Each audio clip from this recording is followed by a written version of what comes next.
I'd like to welcome everyone to today's webinar, Auction Items, where we'll be talking all about the procurement, production, and profit of auction items, both in your live and silent auction for those fundraising events I know you guys are all planning out there.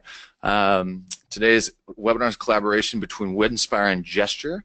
And I'll introduce our special guest here shortly. Just a couple of housekeeping items before we get started. Everyone's going to be on mute throughout the broadcast, but we still want to hear from you. If you have any questions, please type them in the little questions pane that you'll see over on the right side, and we'll be answering that in a Q&A session towards the end of the webinar. Always some great information that comes up there.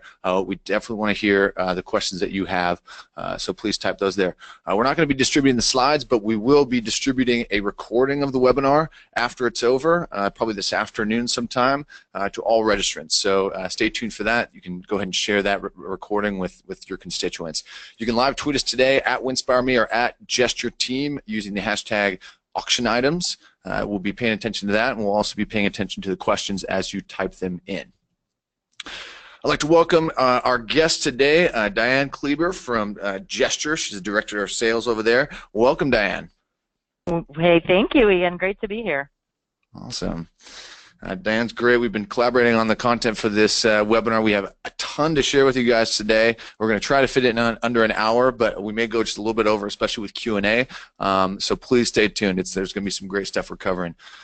For those of you who aren't familiar, just a little bit about Winspire. What we do is we put together incredible travel packages for your live and silent auction. They're no-risk packages, so you don't have to pay anything to reserve them or promote them for your event, and you only purchase the ones that sell and raise money at your event afterwards, and then we take care of your winning bidders. We've been in over 41,000 events globally.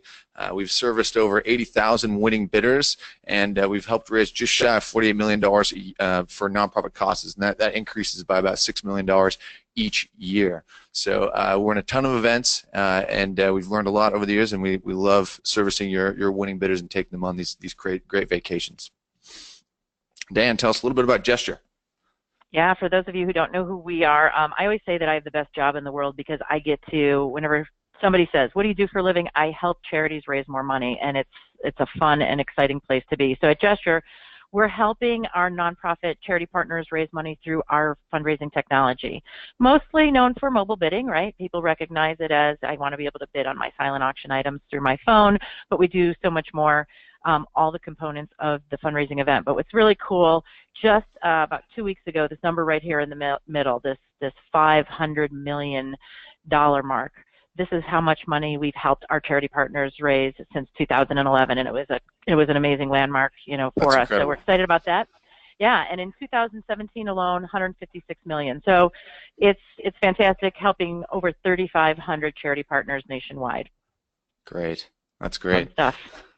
Awesome. Great, so just a little overview of what we're going to be discussing today. Like I said, the 3 P's of auction items. We're going to be talking about the procurement, how to procure them for your live and silent, best practices for selling the items at your event, and then post-auction follow-up. There's quite a few considerations there as far as preparing for your next year and also potentially getting some more revenue. But before we get into that, I always like to start these webinars with a little audience poll, get the juices flowing out there, get some participation. So we're going to start with this question. How many auction items should you include in the live auction? I know this varies by every person I talk to. The options are 1 to 3, 4 to 6, 7 to 10, or as many good ones as you can get. I'm going to open the poll here, and I'm going to launch it. You should see it on your screen. Go ahead and select from the 3 or 4 options rather. How many auction items should you include in your live auction? Is it 1 to 3, 4 to 6, 7 to 10, or as many good ones as you can get? We have about 75% of you voted. I'm going to give it another 3 seconds. 2 and 1. Let's see what we got. 7 to 10 is the prevailing wisdom. I like it. What do you think about this, Dan? Nice. I think this is great. I think as we get through our presentation here, they're going to see if that's correct. True. Yeah, we're going to be talking a lot about how many auction items to have not only in your live but also in your silent auction. But this is a good answer. Between sometimes it actually makes sense to have 4 to 6, but in most successful items, auctions I've seen, 7 to 10 is a great number, and I'm gonna explain why that is a little bit later. So we're going to go on to one more question. What is the most number of items you have sold in a single auction item? Or how many times have you sold a single auction item at a fundraising event? What's the most? Is it 1, 2, 3, 4, or 5 or more? So I'm going to launch this. Go ahead and let us know. Have you ever sold? I guess I should have had. Oh no, yeah, we have the 1 time up there. But if you sold it more than once, 3 times, 4 times, 5 or more, let us know. What is the most you've sold an auction item? Could be live auction item, could be silent auction item. We're not picky. We got about 60% of you, and I'm going to give it another few seconds here. 5, 4, 3, 2, and 1. Great. Okay, Nice. awesome. Yeah, we got some multiple sellers out there. That's great. It's good. Yeah, this is a great way to amplify your revenue, even if it's just selling it, more than once. That's in many cases doubling the revenue you can make on that single auction item. For those 12% at 5 or more, good on you. Looks like you have your act together and you know what you're doing out there. Cool. And we're going to talk a little bit more about selling multiples here today. Moving on, we're going to start with procurement of auction items. This is one of the most time-intensive parts about organizing any fundraising event. I know I've done it. I know that it takes probably the most amount of time out of any of the tasks that you're tasked with doing, just because there's a lot of logistics involved. So where should you begin? And that we're going to talk about timeline in just a bit, but as far as procurement goes, one of the most important parts you can start with is forming your committee. And I can't stress this enough. It can be different for different size organizations, but if you have the bandwidth, it's crucial to assign a different person to chair the silent auction and a different person to chair the live auction. It's because, and I'll tell you why, this is because these 2 different auctions require 2 totally different strategies and tactics in terms of going out and procuring items, and they're both basically a full-time job. If you task one person with both, they are going to basically shortchange themselves in one area or another. There are some super women out there, super men out there who can tackle both, but what I've definitely seen and heard is that if you can separate that, the task, then it's going to help you a lot. And the reason is because silent auction is it's a different beast, right? It's all about organization, and I tried to find the most OCD picture of a closet as I could here, because that is what it requires. It requires someone being so well organized they can take in a ton of information, a ton of items, package them, organize them, tag them, and put them out on the tables in a very orderly fashion, and organize the whole process surrounding the live auction. It's a big task, but it requires somebody like that. Do you want to say something about that, Dianne? I can speak actually from experience. From committees I've been on from the fundraising side, and when there are the 2 different chairs, it's definitely been more successful. I've had the, I don't know if we would call it sad, or I don't know what it is, but I've had the opportunity to have to handle both, and it is a lot. And it's also 2 different mindsets, as you said. And so I love what you have here. The silent auction chair definitely is going to be that patient and well-organized person. Totally true. And as far as the live auction chair goes, this person is going to be a little bit more, I'd say, maybe have a little bit more zeal and are a little bit more aggressive about going out and networking. That's what the live auction chair is, making deals. This person has to be super good at going into a room, identifying the people in the room who have something to offer, and talking to them, networking with them, figuring out how they can give in a way that will create a very cool live auction item. Because if you think about the live auction, it's all about big ticket items, and we can't stress this enough. You don't want to have the gym membership as a live auction item. You want to have these big package experiential things that are popular, that people really want, that people are going to spend thousands of dollars on. You don't want anything in your live auction that's going to go for less than $1,500, right? There are some exceptions sometimes. Maybe it's the parking space out front, but if it's done right, those will still go for a couple grand, at the live auction. But as far as the live auction chair goes, it's important to have someone who knows how to network and go out and find people in the community, the power players in your community, the leaders in your community, and make those deals. So a little bit different, tactfulness when it comes to acquiring live auction items. And on the heels of that, right, both the live auction and the silent auction share have to be willing to work with the board. And I know this is everyone's favorite topic out there. There's always a little bit of discord between expectation of what the board should be doing and what they actually end up doing. But it does kind of fall on the shoulders of the live and silent auction chairs to be able to go and ask the board for some help, but not just say, hey, please, what can you do? It doesn't stop there. You have to ask the right questions, use them as a resource, find out who they know in the community, and don't relent until you've found those auction items that you're looking for throughout. Did you want to say something about working with the board there, Dianne? No, I think the one thing to emphasize is your live auction chair is definitely going to want to work with the board. And I'm not saying the silent auction chair won't want to be a part of that, but this is really where that networking piece is important for that live auction chair. They need to be able to tap these folks on the shoulder who have other connections within the community. So definitely those folks want to go work together hand in hand. Exactly. Local sports teams, right? Local arenas. One of my favorite things that I've been seeing is just access to a giant stadium, being able to go in and turn the lights on, right? Even when no one's there. I mean, that has really tremendous value, but it requires finding that one person who has the key to the stadium, right? And sometimes it doesn't require knowing the board of the stadium. It just requires knowing the janitor, the groundskeeper, to be able to do that. But in order to get to that person, typically it requires going up, over, and around in terms of that networking, finding the board who knows somebody around the stadium who can put you in touch with the person who can let somebody in and to the stadium. It's just kind of an example. So networking is what the live auction chair especially needs to be good at. Methods of acquisition, this is pretty straightforward. As far as, there's so many means of communication these days, and so if they're just each and every one of them is a tool at your fingertips.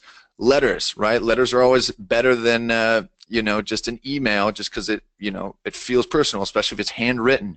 But emails are also a really crucial piece. Make sure each one you're writing out having something personal that you say to these folks.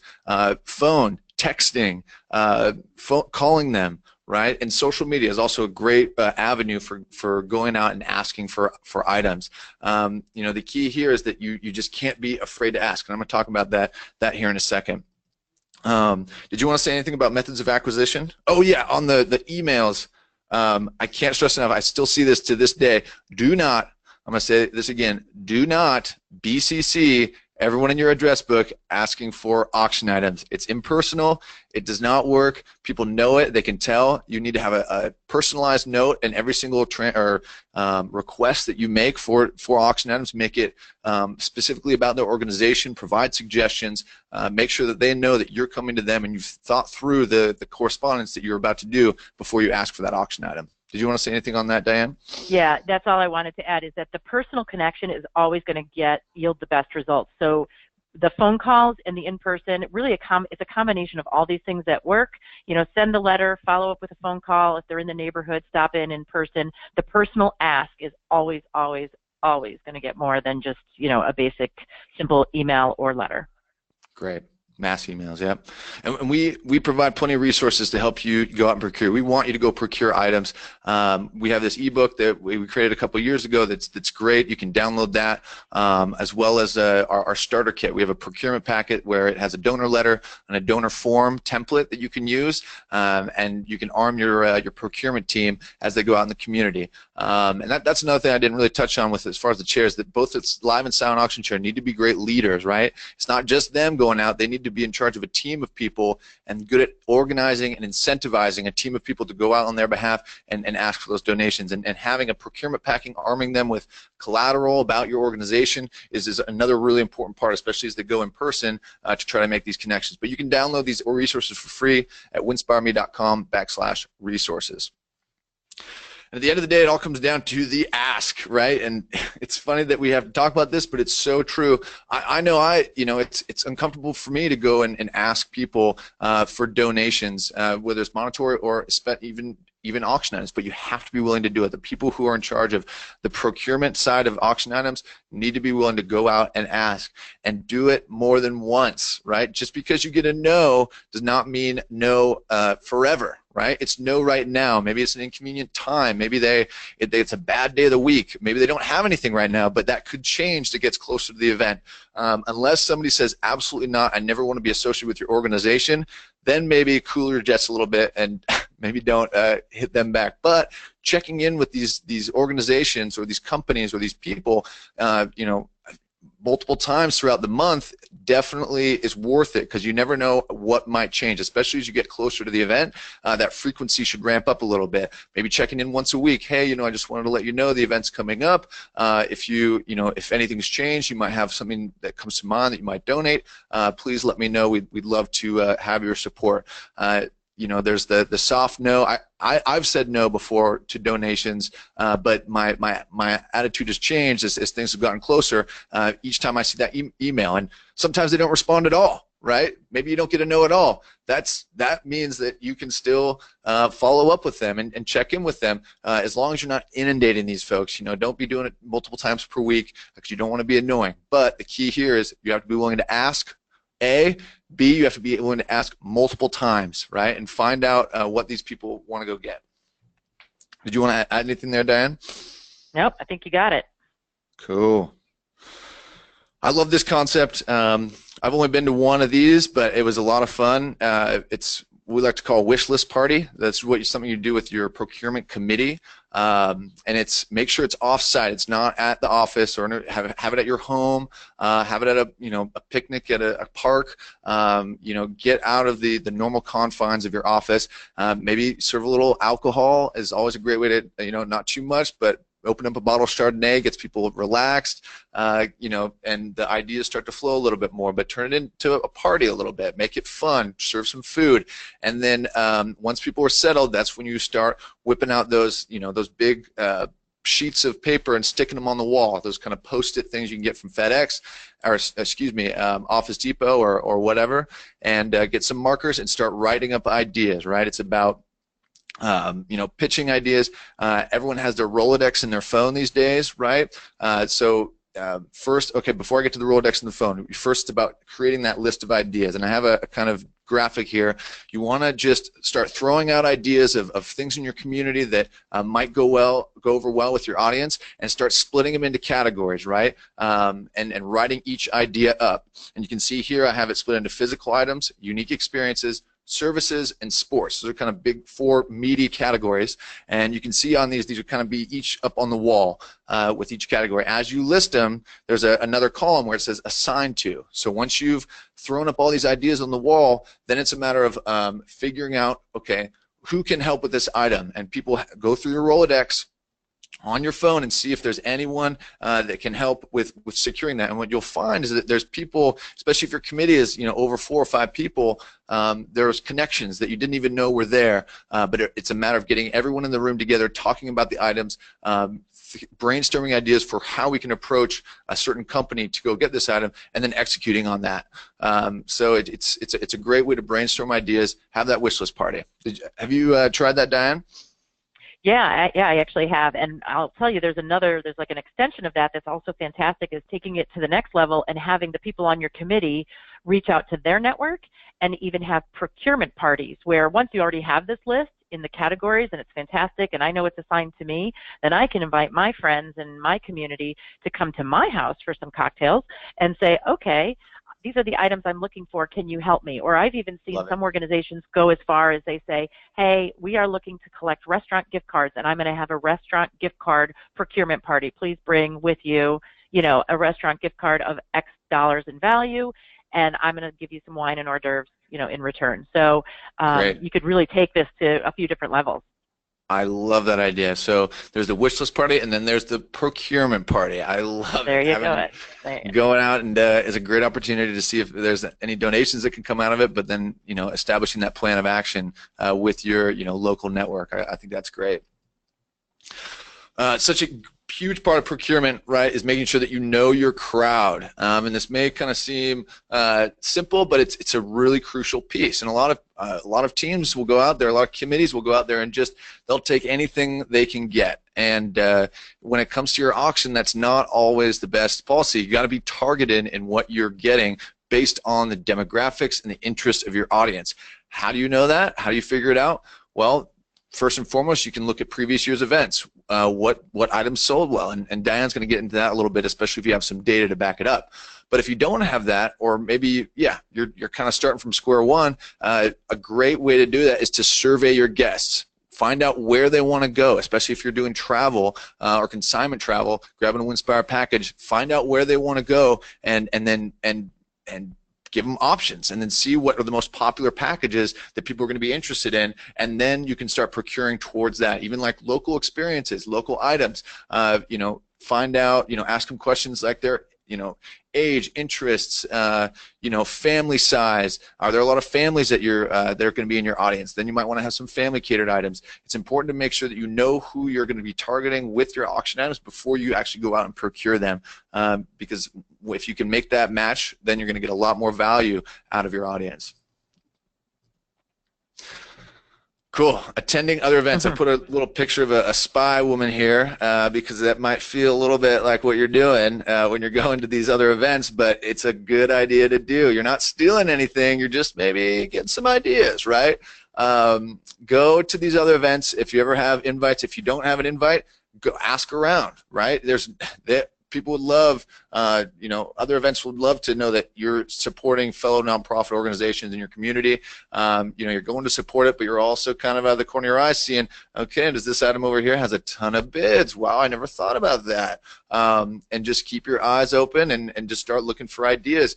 And if you can, you know, share, you know, knowledge with each other, like, hey, how did you go procure that? You know, that's always great information that you can use, and so it's an important thing to do. If you aren't going to other organizations' events, I highly recommend it.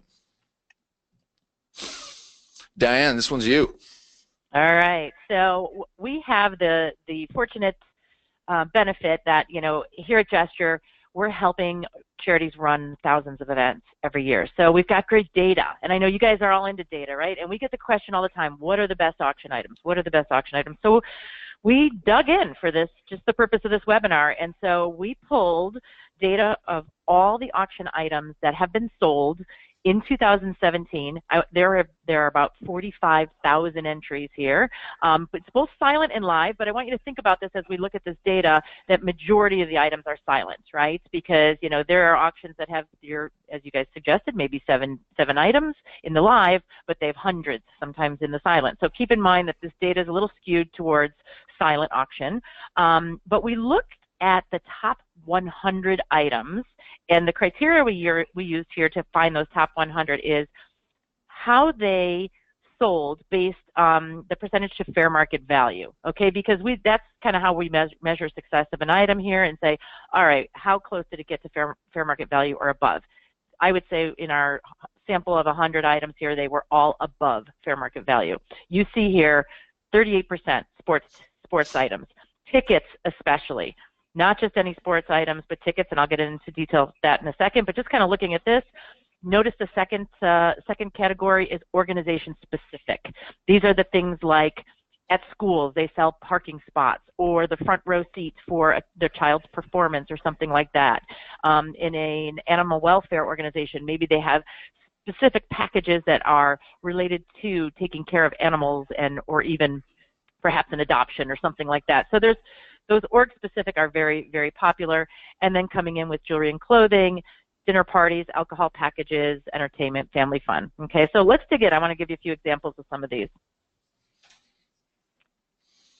Next slide, and there we go. All right, so best items. As we talked about, the #1 category would be sports, and it really is sports tickets.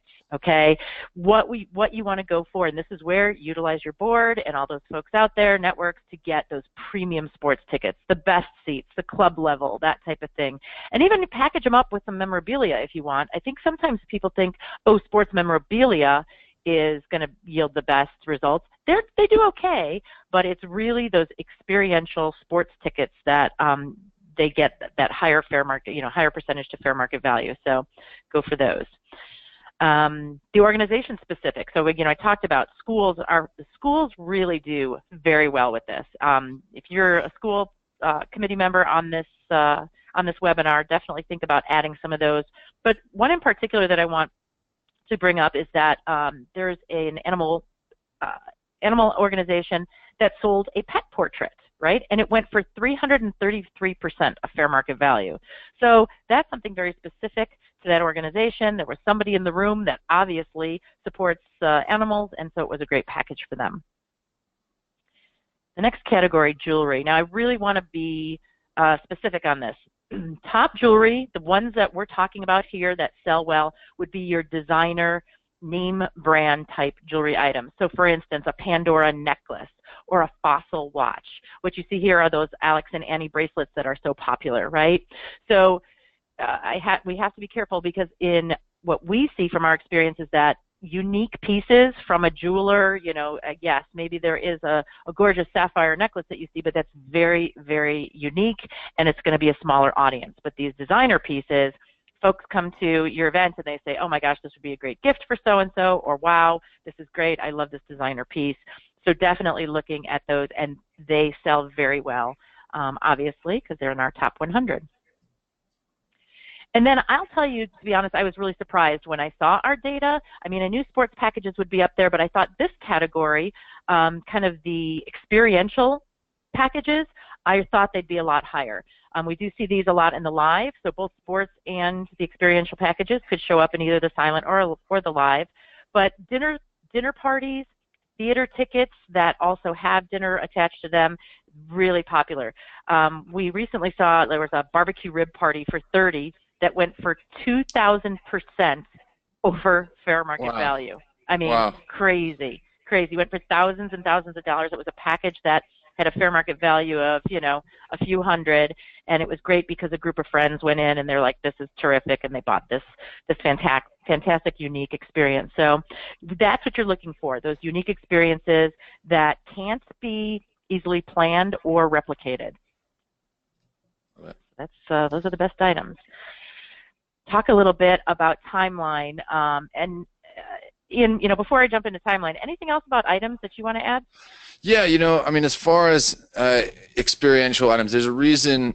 Yeah, most of our signature experiences, the packages that we sell, are travel, and they're designated for the live auction. When you have an auctioneer, someone up on stage that you can really paint that picture, that's where experiential and travel items come into play. It's a little bit tougher when you're in a silent auction to sell that experience when all you have is an 8.5 by 11 sheet of paper to describe what it is. And show a few pictures, right? Even if you have a poster, that still has a tough time selling, and you don't have the same sort of kind of bidding war that gets into play. People, yes, will write down their name, but what's so important about the live auction and why the live auction is often so successful is that you have the time and the energy gets compounded into a very tight space, and so that's what gets the bidding to go up really, really fast and really, really high, and you see people bidding live, raising their hands, and so that's why experiential and bigger ticket items tend to go better in the live auction. But another thing that's really great for silent auctions are just hotel only packages.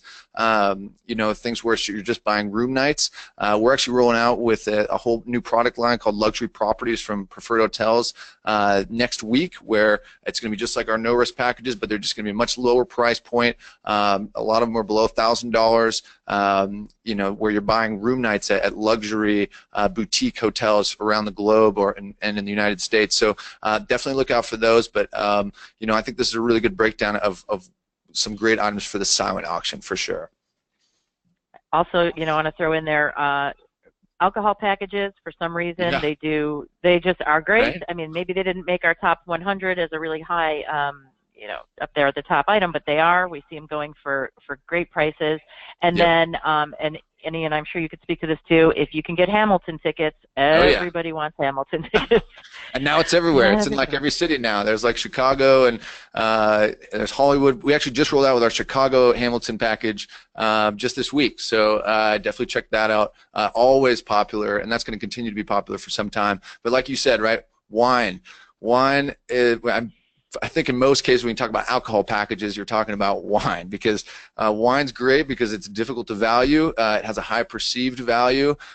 You can just kind of talk about the number of points it gets, and talk about and then you can go off about the vintner and how it was created and where it's from, and the more you can build that perceived value with your explanation of the wine, the more it's going to go for. And wine is such a it's such like a loosely valued item to begin with. Even if you're in the supermarket, how can you justify paying $80 to $90 for a bottle when there's one that's a little bit not as good, maybe a lot of bit, right? But for like 30 or 40, right? So wine is a great thing, and especially when you're talking about fair market value, just a great item to have in your auction. And don't forget your local distilleries too. All those folks out there doing this fun stuff, reach out to them. They want to get their name out there too, so it's fantastic. All right, procurement timeline. We gotta move. All right, so best practice here. And I'm really speaking about best practices here, at least 9 months before you want to start looking for those items. And I'm going to tell you that there's a lot of organizations, it's almost sad, that come to us and they're like, it's 6 weeks before the event, and they're like, yeah, we just started looking for our items. It's like, wow, okay, you're going to be really struggling to fill that up, right? So at least 9 months before. And one thing I want to mention related to this is a lot of organizations or companies, they get requests all the time, right, for people to donate. And oftentimes, they're doing a lot of that at the beginning of the year. I know myself, when I've been on committees and I make a phone call, and then all of a sudden, I'm starting to make my request in September. They're like, yeah, we're at budget. We've given everything away we're going to give away this year. So keep that in mind too. Earlier in the year may be better than latter, and then so 9 months, at least 9 months before, helps you to kind of work with that timeline a bit. Yep. Mm-hmm. So get started as early as possible. Packaging the items, as far as when you want to do that, we would say kind of do that as you'd like, as you go along. Some committees choose to gather all their items first and then kind of package them all in one fell swoop. And then there's others that say, I'm going to package these as they come in. One thing that I will suggest is that, certainly if you have a lot of items coming in, you want to start packaging earlier rather than later. But certainly, doing a big packaging party or something towards the end is fine. But, and this is what's really important to this the bottom bullet here, is that keep in mind, when do you want to open your auction and start promoting your auction, and work backwards from there with your packaging. Because if you're using technology and you have the ability to open your auction early, you want to say, all right, if I want to open my auction a week prior to the event, then I want to have everything packaged a week prior to that, so that I can do some promoting beforehand. So promotion, we like to say you should start promoting your auction and your specific items at least 2 weeks before. Totally. I have some examples for you.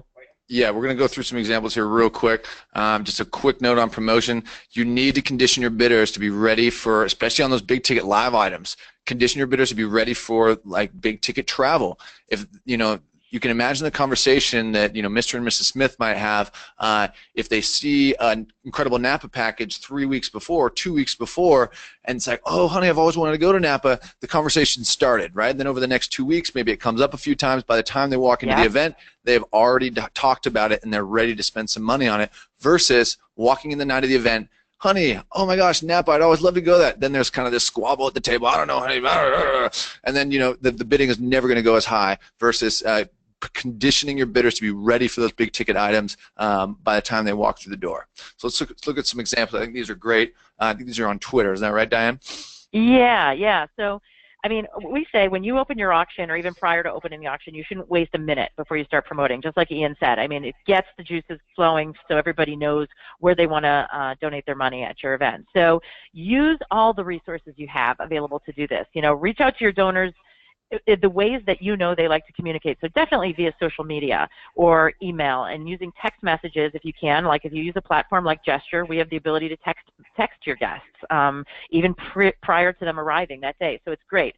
What you see here on the screen is a Chicago area nonprofit, and they promoted their auction heavily using Twitter. So you could see, this is just kind of a general announcement about their event and the opening of their auction. And what we have on the next slide here is it was really cool. What they did is they'd have different themes each day where they would feature different items. So this particular day, the theme was Staycation Saturday. So they featured these experiences that they had in the Chicago area, like the zoo and these kayak passes. So it was a great way for folks through social media, to be able to see, oh, what is Age Options going to have in their auction? And gosh, I can't wait to be able to start bidding on that. Great. We got to keep moving here. We're probably gonna go a little over an hour here today, folks. But we encourage you to stay with. If you can't stick around for the whole hour, no worries. We're gonna send out a recording of this so you can view it on your own time. But we're just gonna keep trudging through. Point number 2. We're going to go into best practices for selling auction items, and we're going to start with the silent auction, and Diane's going to talk a little bit about that. All right. So I think we're starting with how many items, aren't we, Yep. Ian? And we got to. There we go. Silent. How many items in the silent? This is probably the #1 question we get from our charity partners. So our recommendation is to have one package, and when I say package, we're talking about a bundled package, not items, for every 4 to 5 guests. All right. Generally speaking, you do not want to have items for each person, because then you're not maximizing profit. You're not creating a competitive environment. The silent auctions that do best, they have kind of this ratio, one package for every 4 to 5 guests, and it creates that competition. That's what you're looking for. You want those bidding wars. You want people to say, I want to go home with something, and so you need less items than there are people. So totally. That's the formula we suggest. Yeah. Ian, what do you guys say? Yeah, you want to definitely create that buyer's market, not a seller's market. A little economics lesson, right? As the supply goes up, the demand goes down, and vice versa. So as your supply of auction items goes down, the demand for them will go up because there's more competition, right? What we recommend, it's actually, you come out roundabout to the same number if you do the one for every 4 to 5 guests. We say one for half the number of auction items per buying unit in the room. So a buying unit is a couple, right? It's like one wallet, right? Couples usually buy together. So if you have 200 guests, that's 100 buying units, give or take. There might be some individuals there alone, and then you take half. So for 200 items, you have about 200 guests, you have about 50 items, which is one item for every 4 guests. So you get to the same number roundabouts. It's all how you want to do your math. Totally. Yep. All right. So as I said before, when you use fundraising technology like gestures, you have the ability to open your silent auction early. I cannot emphasize enough how this helps to increase the revenue of your silent auction. If you think about it, if you're using paper and pen, you have the 2 to 3 hours that you have it open during your event. And when you move it to technology and you can open it 5 to 7 days prior, which is our recommendation, you have this place now where folks can view the items. They could see, do I want these Hamilton tickets, and even start bidding, right? Mm-hmm. So it's that pre-bidding and promotion. Even if oh, go ahead. Go ahead. No, you go ahead.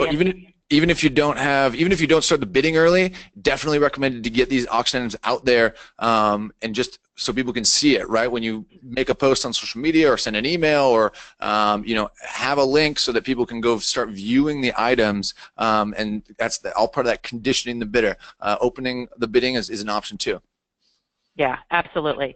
I was kind of curious, Ian and I kind of reviewed our presentation yesterday, and I went back to my marketing team afterwards, and I'm like, hey, are there any auctions coming up this weekend that, they've opened early and they're already getting bids? And so there's an event coming up this weekend.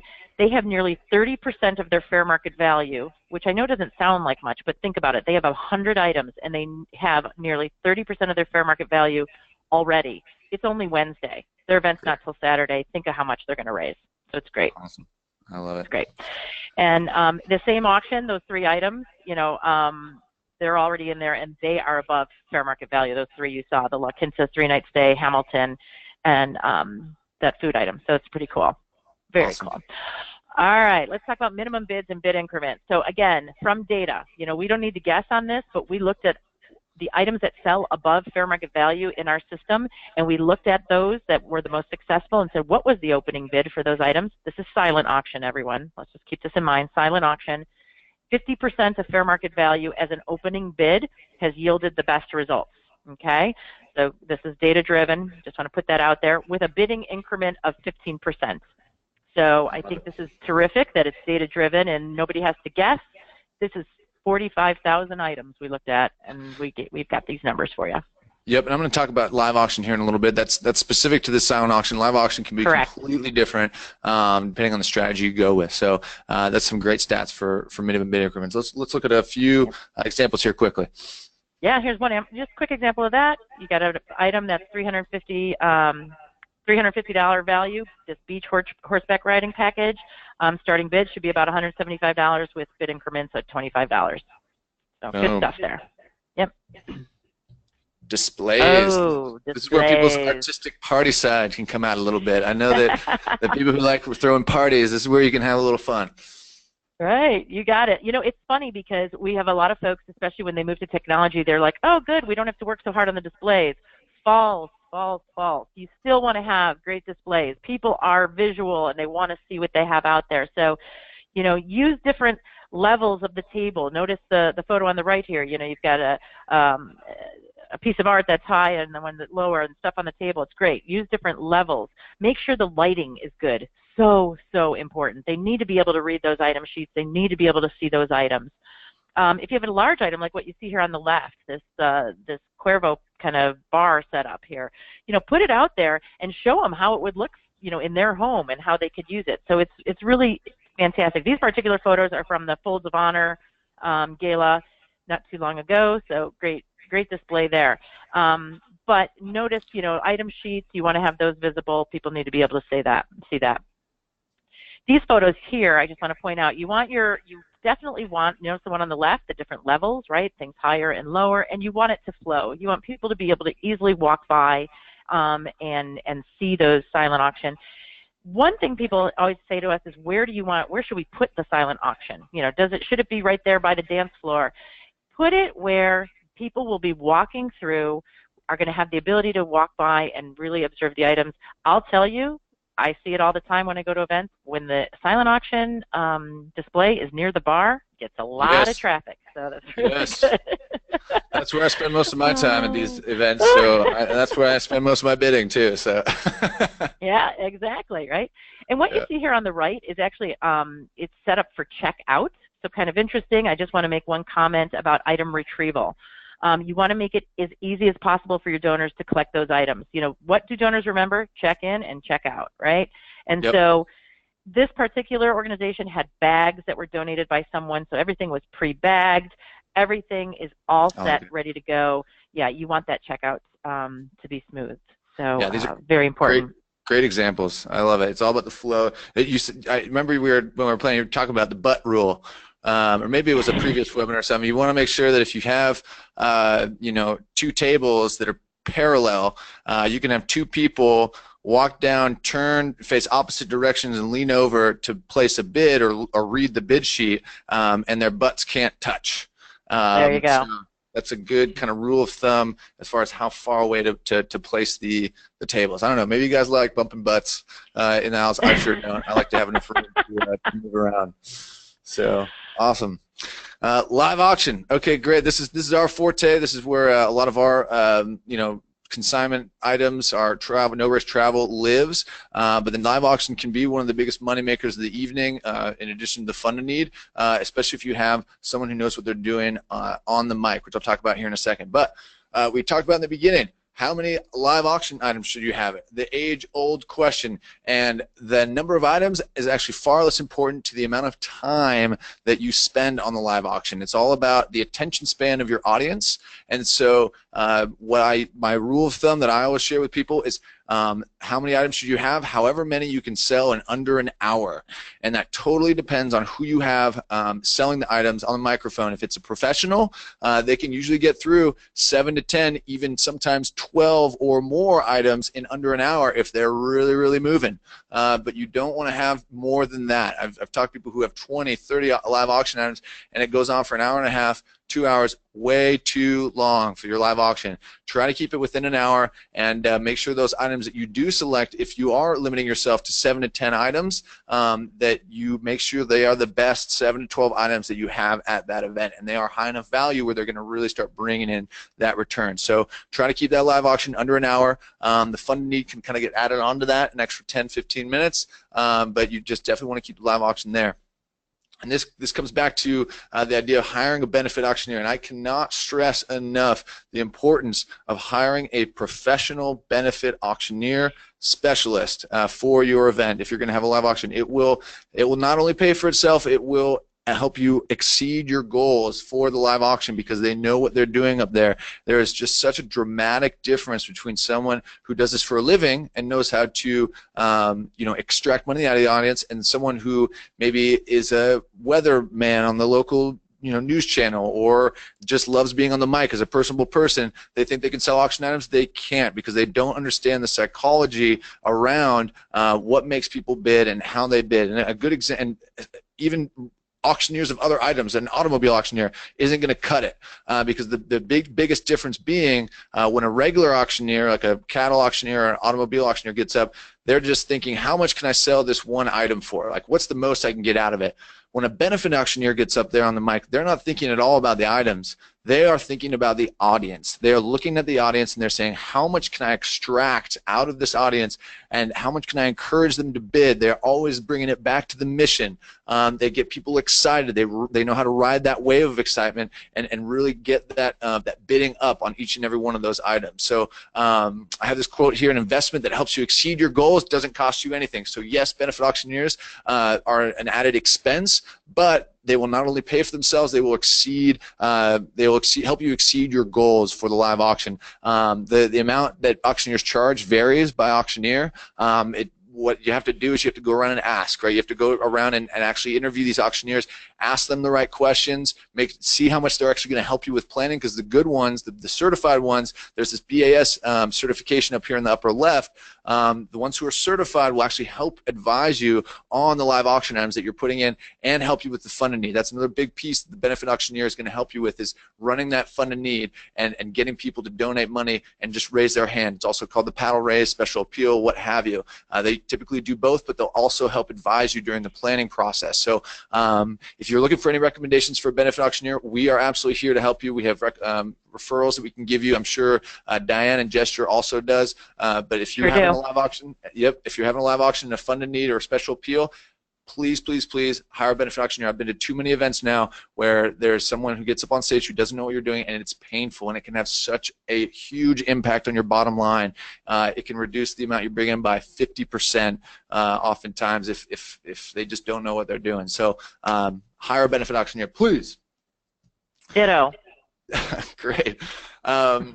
As we talk about the live auction, like I said, this is really where consignment travel, no-risk travel comes into play. And for those of you who don't know, it's what it is. It's free to reserve any of our travel packages. The reason we're in business is because travel is inherently difficult to procure for your procurement team, especially when you're talking about destinations across the United States or across the globe. If you're in California, it's difficult to procure items from New York, right? Hamilton tickets. If you're on the East Coast, it's difficult to get things in Napa Valley and crisscrossing the country. So the reason we're here is we help get those items that will really bring that pizzazz, that wow factor to your event. Now, it shouldn't be all consignment items in your live auction, right? It should just be a handful, right? We usually recommend between 3 to 4 out of those 7 items, and help round out that auction item offering. We have it listed up here. They're free to reserve. You can sell as many times as you can. We'll talk about multiples here in a second, and you simply just keep all proceeds above the nonprofit cost. Where should you start the bidding? This is kind of ties in with the other live auction items. Every auctioneer is different. Some will start when you don't have a consignment item. They'll start below fair market value, maybe go up from there. What we say is we have our nonprofit cost for consignment items. You want to start at 20% over the nonprofit cost. That's going to guarantee you at least a good return if you get just one bid. So for a $3,000 package, you're going to start at $3,600. You're going to get at least $600 if you get one bidder, and then if it goes up from there, you're making gravy, right? And then for those nonprofits that do that start with that 20% starting bid, the average return on a consignment item is about 38%, which is huge. Any business person you talk to is, they'd be licking their chops if you talked about, you're going to get a 38% return on, this item that it's a 38% profits. That's huge, and that becomes remarkable when you start selling these items multiple times. Just real quick, wanted to show you just a few examples of what these travel packages are that can be difficult to procure on your own, but we are able to provide you at no risk. Things like running of the bulls. We talked about Hamilton a lot today. Getting access to the CMAs. A lot of it has to do with access, right? Access to the Masters, access to the Super Bowl. Del Mar Racetrack here in Southern California, which is great. We partner with Fairmont and a bunch of other hotels to get you really, really cool rates on hotel stays. Again, look out for next week. We're going to be releasing some really cool hotel nights that are going to be specifically designed for the silent auction. Now, what we hear a lot on the phones from people out there is no consignment policy, which is totally understandable. We don't do consignment, no problem. One thing you can do that's really cool that a lot of nonprofits are doing is they're actually getting underwriters to underwrite the cost of consignment items for the live auction, and it's a really cool way to go out and get sponsors, but not have them sponsor the table linens or the centerpieces or the band or something. They're actually sponsoring the cost of an incredible trip to Napa Valley or those Hamilton tickets, and it's an opportunity for the auctioneer to get up there and say, hey, this next trip was donated by Mr. and Mrs. Smith sitting here right in the front row. Let's give them a round of applause, and then off we go. And then they sell the item. You keep 100% of the profits because that package was then donated. It's a little bit sexier, right, than some of those other things that you can get underwritten, and they can be considered a title sponsor or something like that. So underwriting is a great way to get those consignment items into your event if you have a no consignment policy. And then there's selling multiples, and this doesn't have to do just with consignment. This has to do with all of your live auction items and silent auction items for that matter, which we're going to talk about in the post-event part of this. But selling multiples is something that you can do with donated items as well. First off, consignment items you can sell as many times as you want, which is huge, right? You can sell, a $3,000 package to one bidder for $6,000 and make $3,000, or you can sell it to 3 bidders for $5,000 and double your money. You've made $6,000 instead of 3. But if you have donated items like those dinner parties at those restaurants in your community, when you're procuring it, right, you want to ask the donor, hey, sir, chef, whatever, what if we catch lightning in a bottle with this item, and let's say it's a $900 dinner that they're donating, right? If we catch lightning in a bottle, we get a ton of interest on this. Can we sell it more than once? Like if we get above $900 for it. If they say no, right, no thanks, you can still sell that item multiple times. Let's say that $900 dinner the bidding got up to $1,500, right?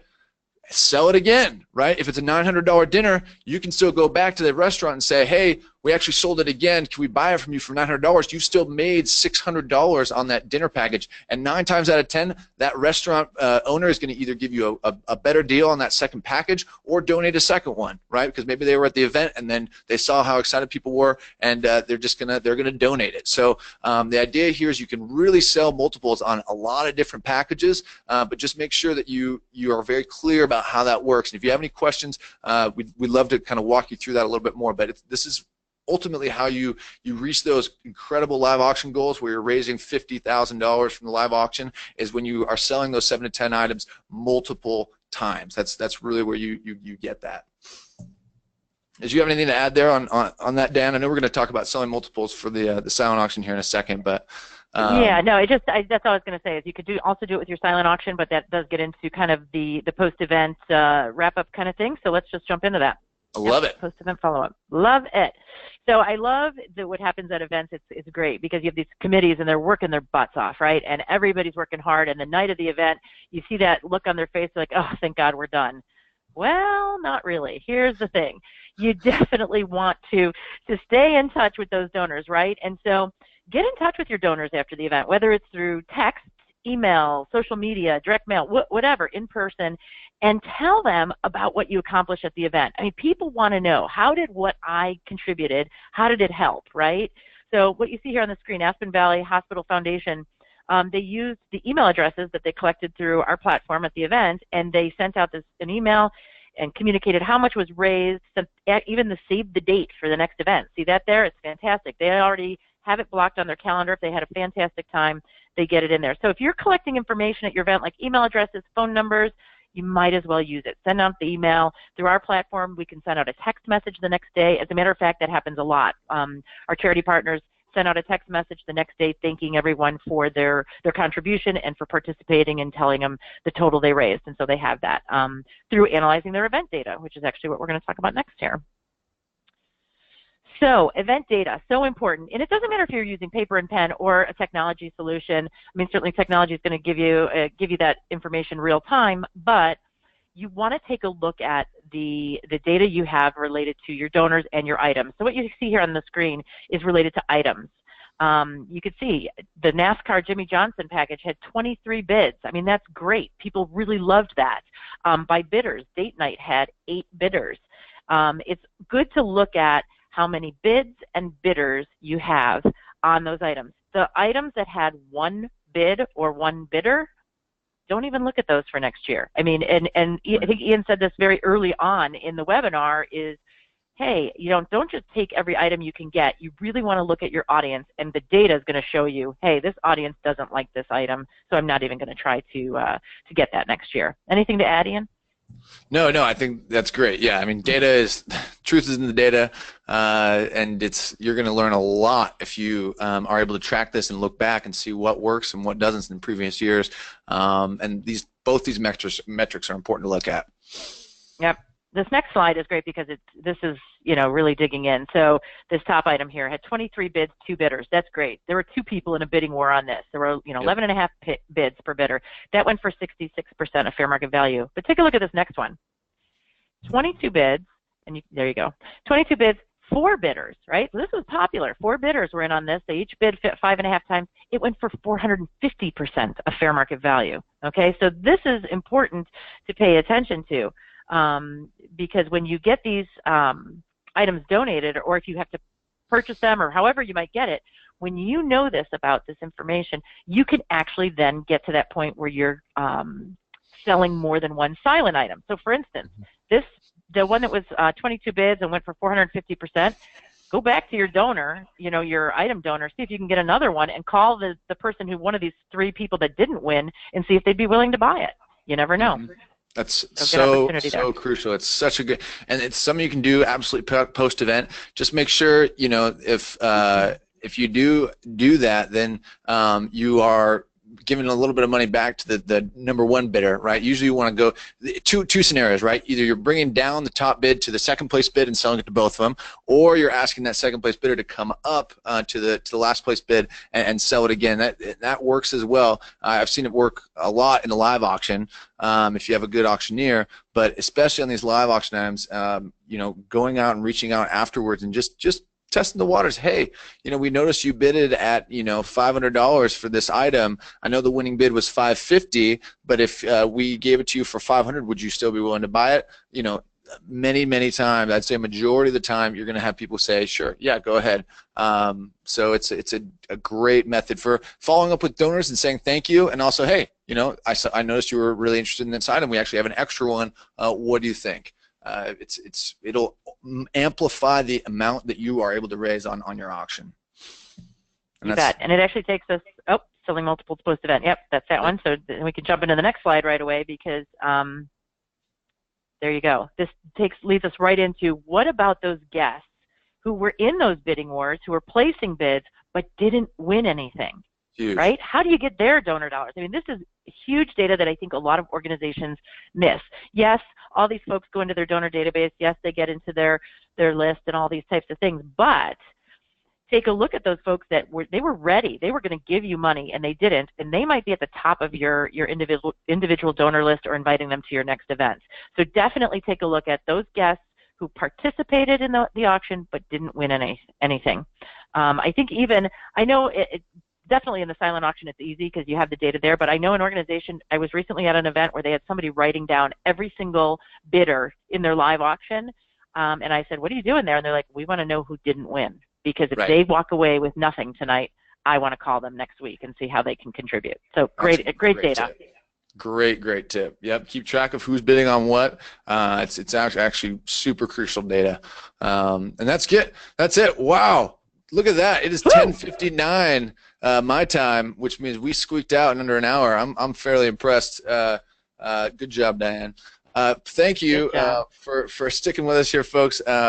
First of all, thank you, Diane. Thank you, Gesture. If you want to learn a little bit more about mobile bidding and how Gesture can help your event, there's some information here. Contact them. They would absolutely love to help. They're a great service, so I highly recommend getting in touch. Do you want to say anything about that, Diane? No, just give us a call. We love our partnership with Winspire, and so we definitely want to help anybody we can, help them make more at their events.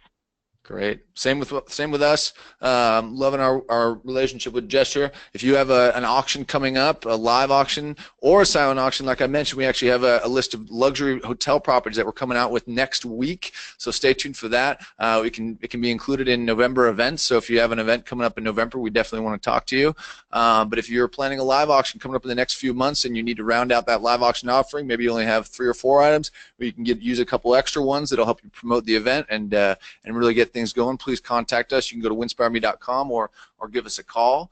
And then we also have free resources on our blog. I need to change that date right there. But we give away a $1,200 travel package every single quarter to our blog subscribers. We just gave away one in October here, and we're going to give another one away on January 1st. So subscribe to Winspire News. You'll get weekly articles from there. We also have a podcast that we started called Events with Benefits with my friend Renee Jones and Danny Hooper, which is just fabulous. So get that wherever you have your podcasts. We talk all about events, fundraising events and vendors there. So take a look at that. And with that, I'd like to thank Diane again for coming. We're going to get to a few questions here. But we have our contact information up on the screen right now. So if you have any questions whatsoever, please get in touch with us, either one of us, and we'd be happy to answer your questions. So I'm going to start with, I spotted this one, Katie Tully at, there was a misspelling on one of the slides. Thanks for catching that. Let's see. I hope that was one of your slides, Ian. I hope, yeah, it probably was. Alicia Schwab, what are your suggestions about most companies going to online donation requests? What do you think about that, Diane? I can speak to that. Yeah, that is a struggle. A lot of the companies are saying, no, don't send me a letter. You have to fill out this form online. Alicia, it goes back to the same kind of, just like you were sending a letter. You fill that out, you put your request in, but there has to be that phone call follow-up or a face-to-face, let me get in there. Personal connections are always going to help you get your items. I'm assuming you're trying to maybe get an item that somebody might not have a personal connection, so it is tough. Put that online donation request in, and then you got to find a phone number and see if you can do some follow-up. Yep, just filling out an online form is not enough. We actually manage a lot of donation requests for a ton of hotels. So all the requests come through us. They see them, but they get hundreds, if not thousands, per month. And so just filling out that form is not going to be enough. Always do that personal follow-up. I love it. Thank you for that, Alicia. Teresa Lassiter, who's typically at a wish list party? We talked about this a little bit. You definitely want your procurement committee. If anybody on your board can attend, that's always a huge plus because they're going to have the connections that you want. Your executive director, anyone who's helping out on the team, who you think would have good ideas or contribute. Did you want to add anything to that, Diane? Nope, I think you got it. Yeah, then there's the procurement party, and that could be your friends of friends who could help go procure. So thank you for that, Teresa. How is it best to get ticket donations? Ticket donations to local sports teams, those things. It's again, I can't stress this enough. It's all about networking and following up time after time. It's usually just comes down to figuring out that one person who is going to say yes or going to introduce you to the person who's going to say yes, and it's all about the wider you can spread your reach of connections and networking, the higher the chances are that you're going to score those tickets. So if you've kind of hit a wall, like a brick wall, and you're like, I don't even know where to go next, first thing you got to do is start asking for referrals, asking for, hey, is there anyone else you might know that I can talk to that might know somebody else that I can talk to? You got to be a networking machine. Agreed, and that's where you could get your board involved too. Certainly, you say to the board, "Hey, you have a bigger network. Let's cast this net, to a wider audience. I'm looking for X, Y, Z types of tickets. Help me find those." Great. This one's from Katie. We've never used mobile bidding. We have a lot of older folks at our auction. Does opening early bidding kill the excitement at the event? I assume you can't combine mobile bidding and paper bidding. All right, so as far as opening early, killing the excitement, no, it actually does the opposite. So what happens is now everybody kind of knows the items that are going to be in that auction. They're talking about it. There's a buzz about it. It actually builds the excitement. So that's fantastic there. And then assuming you can't combine mobile and paper bidding, no, it's really best to, if you have the pre-bidding all on technology, you want to extend that into the event. But I'll tell you, the older guests thing, my 87-year-old grandmother, had an iPhone, and so she bid on items at an auction I was at. But for those folks who are kind of adverse to technology, that's where we send staffing, and our staff serves as personal shoppers and helps those folks bid. So we have a solution for that, so that you can just let those paper bid sheets go away. I like it. Thank you for that, Katie. One more from Katie. Does it seemingly diminish the value exclusivity of a live auction item if you sell 3 or more? Interesting question. What I'd say is it can if you were to tell people, hey, we have 3 of these that we're going to sell, then absolutely the bidding is going to go absolutely nowhere, right? The selling multiples has to happen on a surprise basis. I'm really glad you asked this. The auctioneer who's on stage will know which items they can sell multiple times, but they're going to put on a little bit of a show when it comes down to it. They're going to act like there is only one of these items on earth.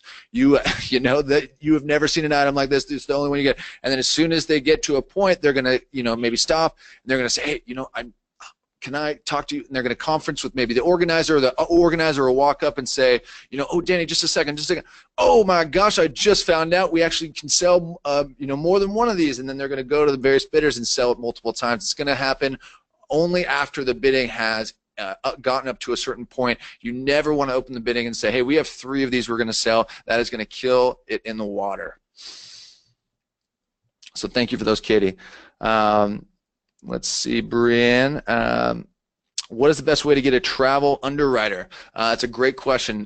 We actually have a letter template that you can use, a sponsorship letter template that you can use on our website. That I'd be happy to send to you as well. But it's just about what you want to ramp up and talk about is the recognition that they're going to get. Hey, we're going to talk about you or your company during the live auction, and you can talk about selling multiples, right? If you underwrite the cost of this travel package to Napa Valley, the auctioneer is going to highlight you, and then 100% of the proceeds are going to go directly for this. Typically, we get a 38% return on this. So this is how much your donation will actually turn into, right? Business people love to talk in terms of ROI, return on investment. So if they underwrite the cost of a $3,000 package and they know it's going to result in a $4,000 or $5,000 winner who's going to be winning that, then their $3,000 investment turned into $5,000. That's a huge return on investment that they're going to be super stoked on when they are at the event. I just used the word stoked. I'm totally in California right now. Thank you for that, Brianne. Let's see. How do you avoid guests feeling gypped when doing doubles? Dan, do you have a recommendation on that? No, I think you actually kind of addressed this before. I think the surprise approach is what is really necessary for this, because they didn't even know, that this was going to be kind of a duplicate kind of thing. So I think everybody who attends a fundraiser like yours, they're there, they know they're there to give money. I don't know that you'd hope they wouldn't feel gypped if more than one package was sold. Actually, I'd hope they have this feeling of, oh my gosh, look at how fantastic. Not only did I help contribute, we got another person to contribute just as much. So, but I think that surprise approach you talked about is what's important. And totally true. And another great point too, Jen, is that you don't want to have 2 items in a row that you can sell multiples, right? If people think that this item can be sold multiple times, they're gonna think twice about bidding, right? So if you have items in your live auction that can sell multiple times, spread them out, right? So that you in between each one you have one that can only sell once. So it keeps them guessing. They're not sure. Oh no, is this one or should it not? I better bid and get get in on the action. And then they they don't feel gypped at the end. Yeah, the whole selling multiples thing it's a very tactful thing. Another reason why you want to have a benefit auctioneer who knows how to do it, because it can be kind of tricky if they're up there in front of the audience, and you want to keep that kind of illusion that it's not there.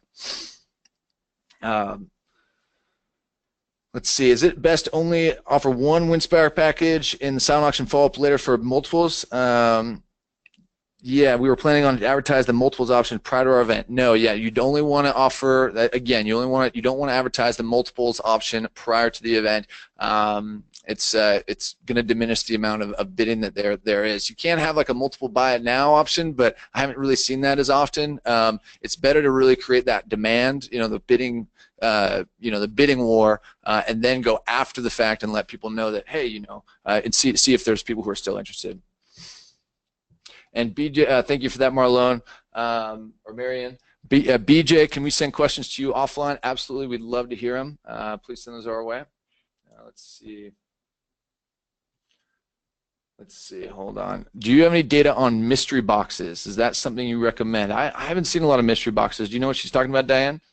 Yeah, I do. We do see the mystery boxes out there. I don't really have any data, but I could tell you the mystery box is great for those items that maybe are, there's two different ways I've seen mystery boxes. So mystery box can be one key item, right, a really great valued item that's in one box, and then you're selling off all these other boxes. But then I've also seen mystery boxes where it's a great way to kind of have an instant buy opportunity for someone to be able to make a quick donation and then I don't want to say get rid of, it's terrible, but use some of those lower valued donated items.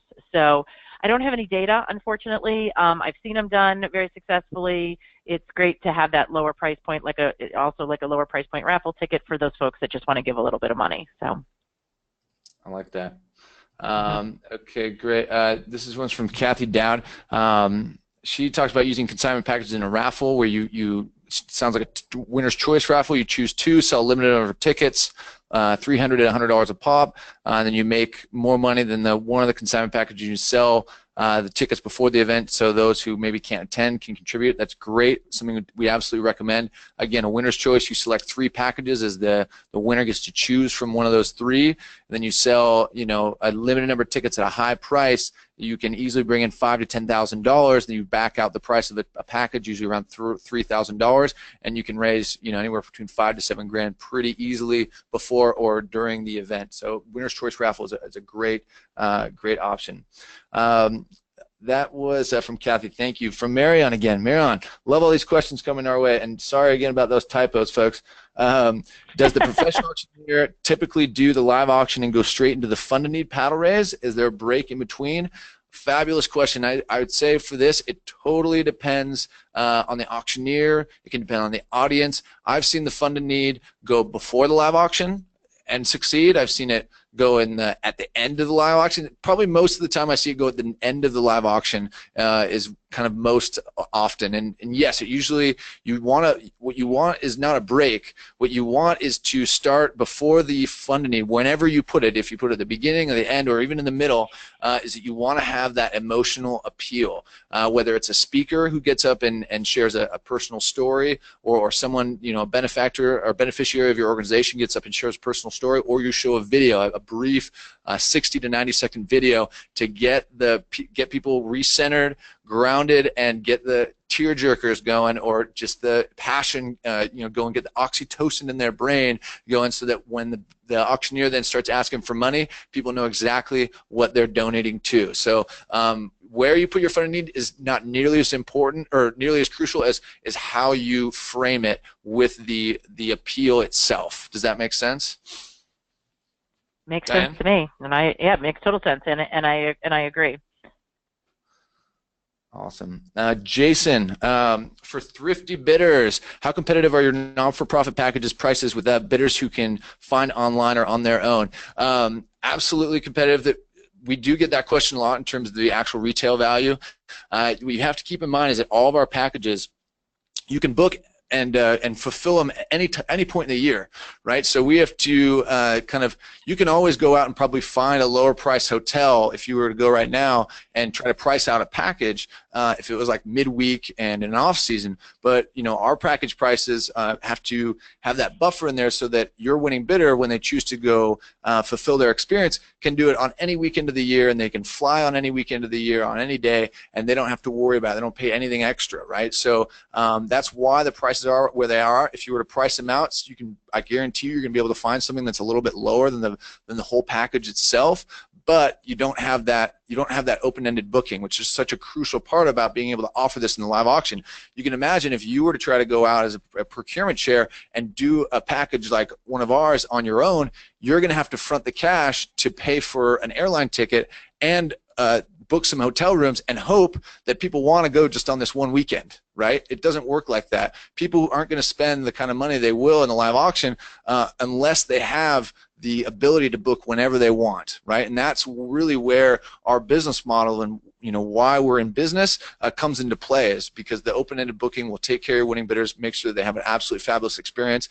And in the context of a live auction, the value, the actual value of some of these packages can go out the window. I mean, I was just in an auction where, an example I like to use is a child's painting went for $11,000, right? So it was an incredible event in San Francisco. I'd never seen something go for that much for a painting, but when you think about it in terms of the auction, people are paying for these packages knowing they're supporting your cause, right? So they might try to price it out, but they also have never been to Napa Valley and met the vintner, and or been to Hamilton and gone behind stage and met the cast, right? So we really create that exclusive package with open-ended booking. So yes, you could price out some of these packages at a more competitive price, but are you going to go and take that risk and purchase that ticket? Probably not, right? So that's really where the consignment piece comes into play. Let's see. BJ, what tools are best? So thank you for that question, Jason. What tools are best to find out about your audience, especially when you're promoting via multiple approaches?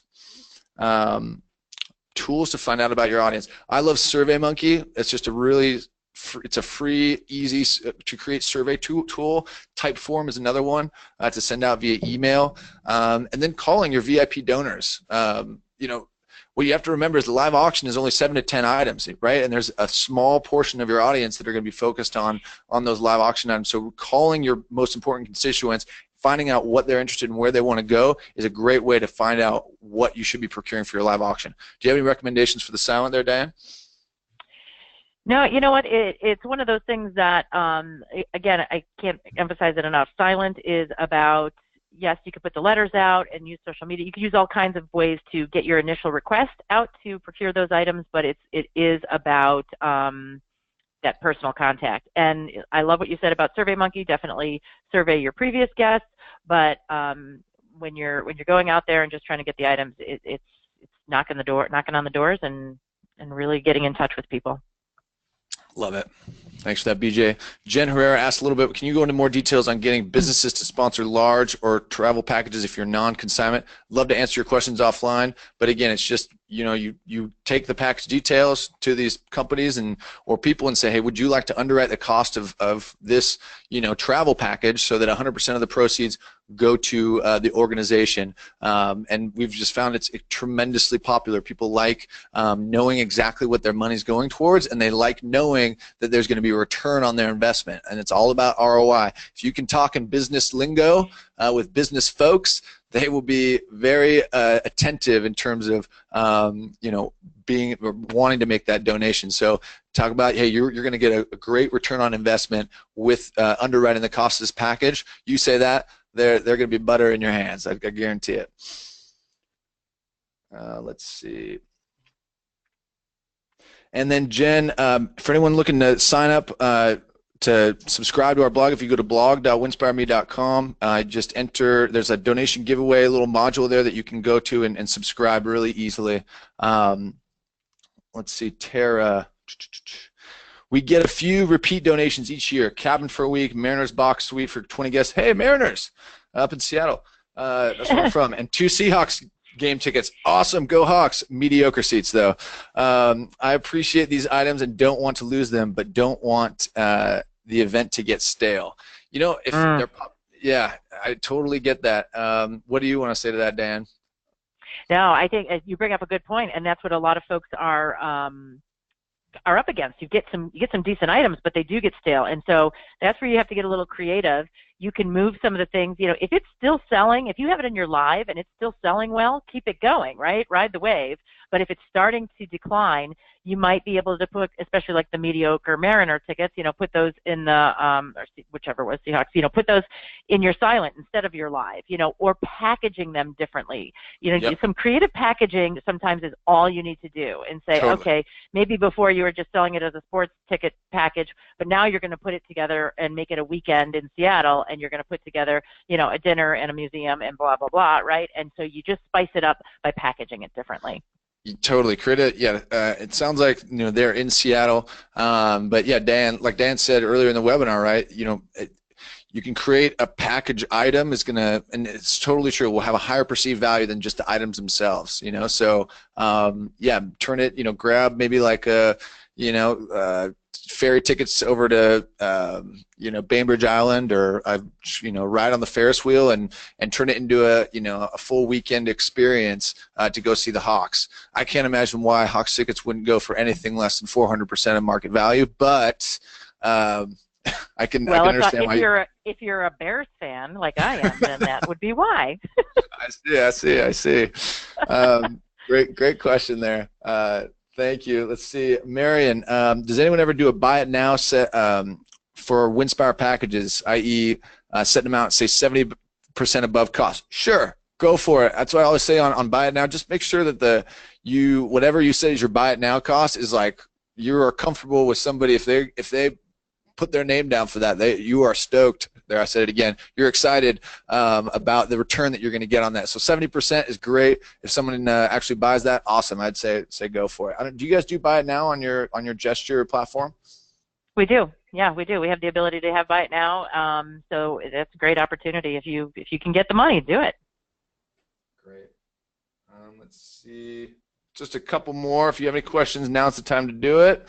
I have 20 procurement hours a week with no committee for support to supply 20 to 25 live auction items and about 100 silent items. Any suggestion for prioritizing and or streamlining my efforts? From Angela Ferguson.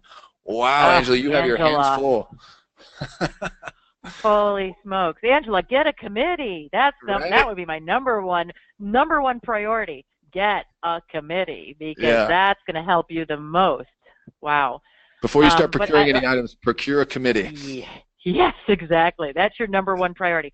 But I will say, this is where, like I was talking about earlier, having data from your previous event, and I'm not sure if you've had a previous event, but having data, that's where your priority should be. Look at the items that sold at the highest percentage of fair market value. Look at the items that got the most bids, and start with those, because those are the items that people want. And so definitely get the items people want over just having a bunch of items. Great. I love it. And then Jen, I've got one more question about where to sign up for our blog. If you go to the winspireme.com, there's a little blog link in the upper right-hand corner that you can go to, and then there's a sign up there. Okay, getting some more great questions here. So we're gonna keep cruising here. Marion, love all these questions. Keep them coming. We plan to do a very emotional 5-minute video prior to the live, and then roll right into the fund need. We thought we could play the video again without the music while the auctioneer does the fund need. Is that a good approach, rather than show the video between the live and the fund need, or even showing another 30-second version of the video between? We thought it would kill the energy. Yeah, I would say you got to be careful about that. I would say it's far more important to the live auction's fun, right? Live auction it's entertaining in and of itself. You don't need to put the emotional appeal before the live auction, because if you have an auctioneer up there, they're going to go and they're going to, there goes my phone. They're going to make the live auction entertaining. The most important part about where to put your emotional appeal is having it right before your fund need, wherever that is. So instead of showing it right before the live auction, I would just start the live auction, and then wherever you put your fund need, I would put the video before that. Do you agree, Dan? Totally agree. Totally agree. You want that emotional appeal right before the fund need. The items in the auctioneer will drive the energy for the auction. And thanks for that, Marion. Cecilia Elliott, if the live auction is only a part of the total program, say with a fashion show, does that change the number of items you should have? I would say, that's a really interesting question, because fashion item, or having a fashion show, I don't know if you'd punctuate it with an item in between each fashion show. Maybe you're selling the fashion items. That could totally throw off that rule of thumb of keep it under an hour, especially if people are engaged and there's other entertainment pieces going on. You could probably draw out the length of time that your live auction happens. And so what I would say is it totally depends on your goal as well, right? If you want to make sure that you set a goal for your live auction. If your goal is $50,000 for the live auction, then you're going to need probably 7 to 10 items to reach that goal. So I would say back into the number of items based on how much you want to raise from your live auction. And for that matter, you should be setting goals for the big three is what I like to call them, right? The live auction, also the goal for your silent auction, and for your fund to need, because those are kind of your three main engines. So you can really kind of back into your strategy for what you're going to do, how many items to have, based on the goal that you set for each of those pieces. Awesome. All right, last question here. This is a doozy, and I'm so glad you asked it, Katie. How do you get people to join your committee? Help with procurement. She put this in all caps. I'm going to read this again because it's hilarious. Yeah. How do you get people to join your committee? And then in all caps, help with procurement and keep them inspired to help. Do you offer them perks of some kind? What do you think, Dianne? Well, definitely some perks. And the perks being, I am a huge fan when I work with organizations.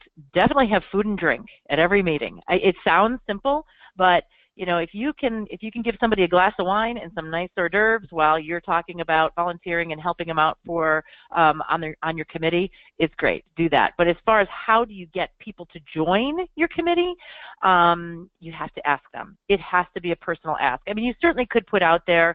And this should be something you're doing year-round. Even if your event is, pick any date of the month, any date of a month of the year, I guess, all year long, you should be building your committee. When somebody is passionate and excited about your organization, even if your event is 11 months away, you want to say, hey, you know what, we really need great people like you. Can I count on you to be on our committee? Right after the event, it's always good to tap people who are just at the event and excited about it and never involved in your committee. Ask them then, and you got to start engaging them. And so that's where doing your procurement starting 9 months in advance is great. And so definitely ask people year-round, a personal invitation. Helping with procurement is all about setting expectations. Setting expectations from the beginning, right? And just saying, this is where we need the help, this is what we're going to do, and just being very clear about that.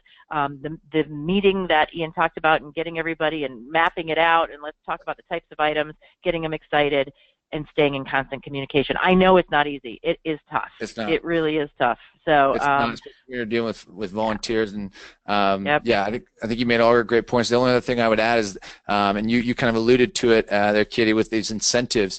How do you incentivize your team? You know what? Auction items or donations. People that you don't necessarily want to use every single item you get donated in your silent auction, right? Make sure that you're limiting the number of items you put out there. What do you do with the leftovers, right?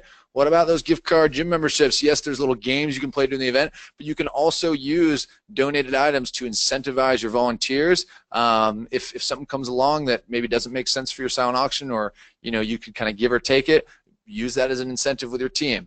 There's nothing wrong with that, because if it donations beget more donations, that's all good. Let's see, one more